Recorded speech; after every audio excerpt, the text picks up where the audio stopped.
So we're talking to Zen today, who is a counsellor and an incredible drummer, as we just witnessed. So welcome, Zen. Thank you. It feels great being here.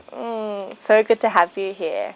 And so you've been studying counselling ever since I met you. And I'm wondering how you are and where you are in that process. Well, it's been a pretty wild journey. So it started with the typical, leaving the job, leaving the big city, selling the apartment, and ending up in Thailand, deciding, what the hell do I do? And that's, where we met, in Copenhagen. But so then after doing a level 1 yoga retreat and then following a 11-day silent meditation, I started on this incredible counselling journey. It was something that I'm quite passionate about and always wanted to do, but I find there's often all these excuses that come up in your mind in life. That, it's not the right time, I'm not ready, I don't have the money, and the list goes on, it's endless. So over there I had the opportunity of studying via distance and started a postgrad diploma in counselling and mental health, which I've now finished. And then now I've started doing my master's in social work, so I'm towards the end of that now. Wow. And that's, I guess, at the end of this year will be 3 years. Awesome. What a huge journey. And it sounds like you really broke away from a life that you're quite settled in to embark on that. Yeah, it was a big decision for me. And one that you're glad that you followed? Yeah, it was something that I've wanted to do, and I think regardless of the outcome or where it kind of takes me, it's something that I'm very happy that I've done. Yeah.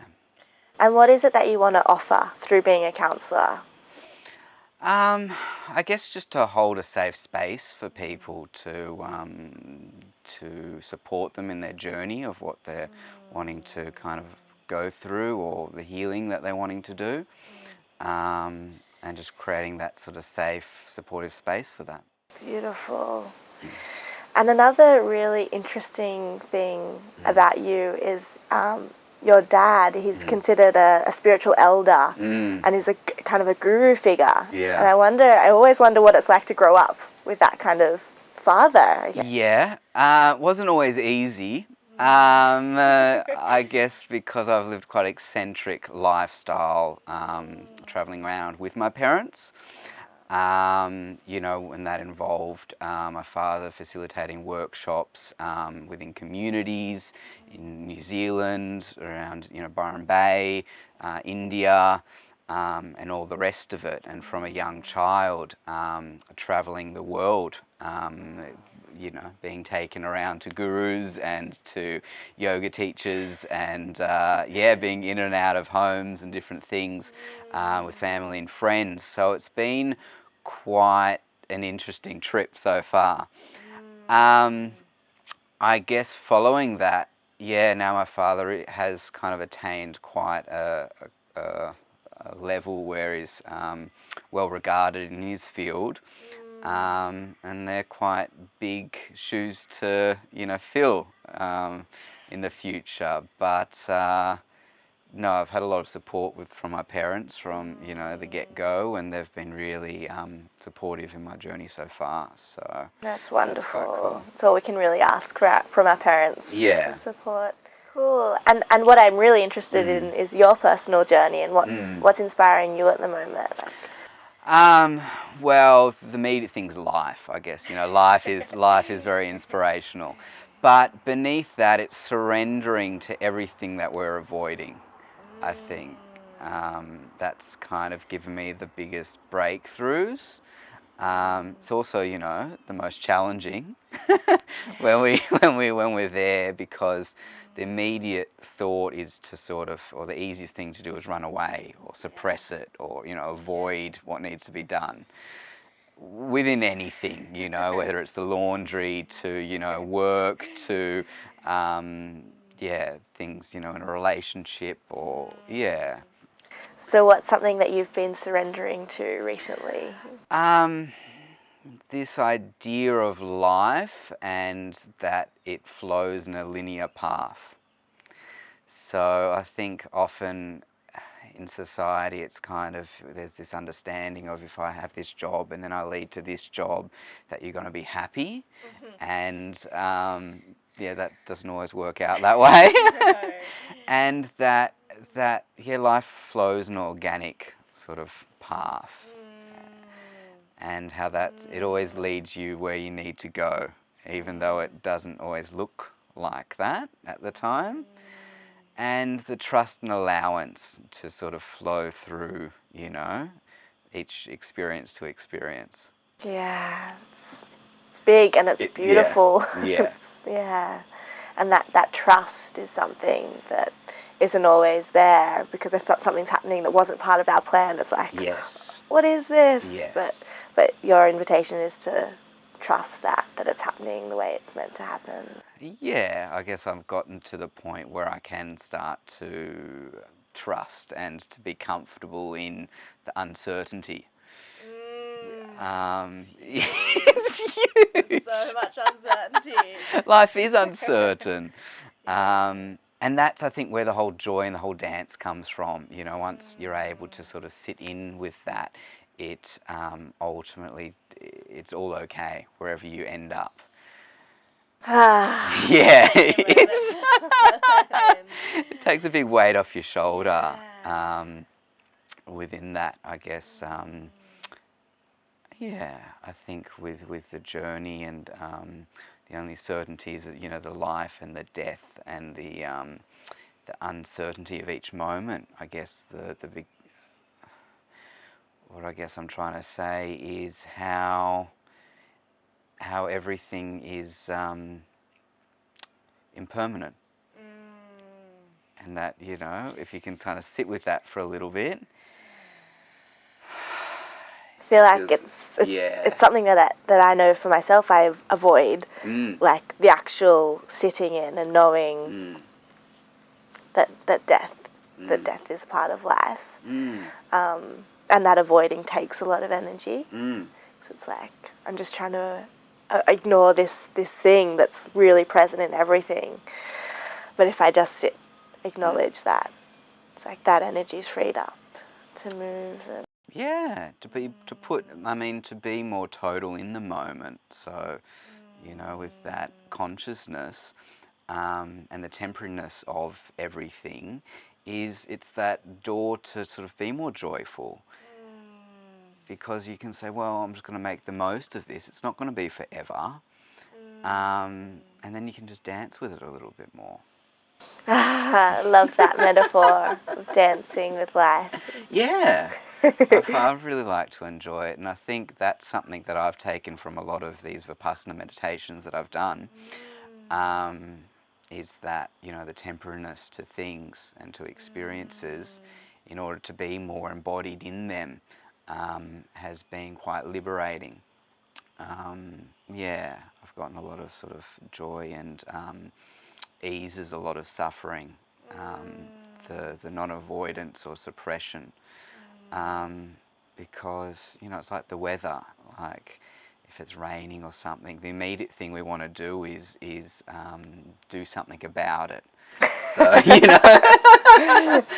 It's funny when you to compare it to the weather. It's like But you say, oh, it's raining, and, you know, often you go, oh, let's say you wanted to do the washing, you say, oh, that's terrible, you know, it's gotten in the way of my plan.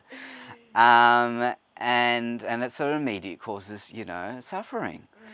And rather than going, okay, well, it's raining and I accept that and I don't need to do anything about it and it's not forever, you know, I'm just going to observe it. It might be for today, tomorrow, and then it's finished and then it's sunny.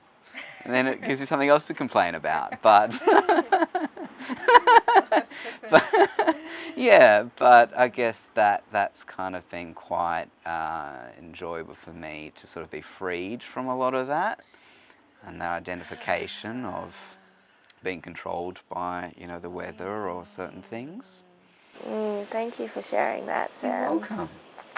Another question I've been enjoying asking people is, what is your vision for an ideal world? Yeah, what a great question. I think to a degree, what we're living is a somewhat ideal world because it's presenting us with all the opportunities that we need, and all, technology's at a point now where it's so advanced that it's capable of doing whatever we want, to imagine, I guess. So, yeah, but, on a different level is people being more truthful with themselves. Yeah, I hear you. Things that, so that's like, following their passions, following their desires, following, the things that they're interested in, and not making excuses for them or seeing that as that's a bad thing or, yeah. It makes so much sense. Like it brings me joy just to hear like people following their passions and doing the things that light them up and bring them joy. Yeah. And then the question of why aren't we doing that? Why isn't that happening now? I mean, fear, I think, is usually the biggest thing. Fear of not being good enough, and then the fear of how, the financial aspect that may bring, pressure from, the environment, physical and external, and so forth. But I think, the fear of what that's going to look like.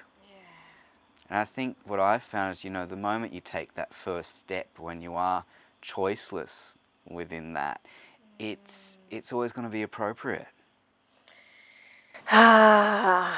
Yes. Yeah. And then I guess a good follow on from that is, what is it that brings you alive? Surrendering. So I guess, where I am now, and just the trusting in the journey. Yeah, and it doesn't always look like sometimes, life is going according to plan, but just trusting, and then it doesn't matter ultimately what's happening, because you're there, you're joyous, and you're in that path, and it's taking you there where you need to go, and what you need to experience, and the lessons, and all that kind of thing. Yeah. And is there anything else that you feel that's here to share? Anything that you Anything else that I can kind of share from my experience? I